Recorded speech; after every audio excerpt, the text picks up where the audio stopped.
Dragi moji, dobrodošli na kanal Moji recepti. Danas za vas pripremam zapečene makarone sa sirom. Ovo je jedan veoma jednostavan, brz i veoma ukusan američki klasik. Prvo je potrebno skuhati makarone u slanoj vodi. Za mac and cheese se po pravilu uvijek koristi neki sitni makarone. Nakon što smo skuhali tjesteninu, nju ocijedimo i ostavimo sa strane. Rernu zagrijemo na 200 stepeni, a mi počnemo da pripremamo bešamel u mak. Na srednje jakoj temperaturi rastopiti puter, dodati brašno, promiješati,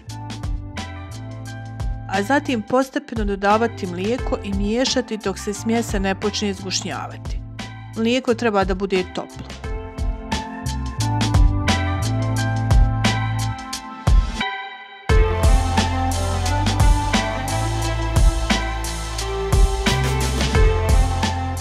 Na kraju malo posoliti, a kada je bešamel u mak gotov, isključiti ringlu i dodati naribani cheddar sir. Ostaviti samo jedan dio za posipanje. Miješati sve dok se sir skroz ne rastopi i dok umak ne bude lijepo ujednačen.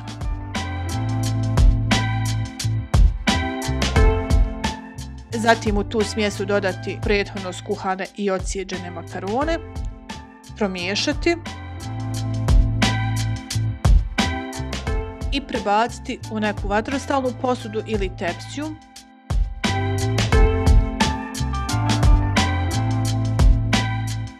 Posuti ostatkom sira i peći u prethodno zagrijanoj rerni na 200 stepeni 20 minuta. Poslužiti toplo.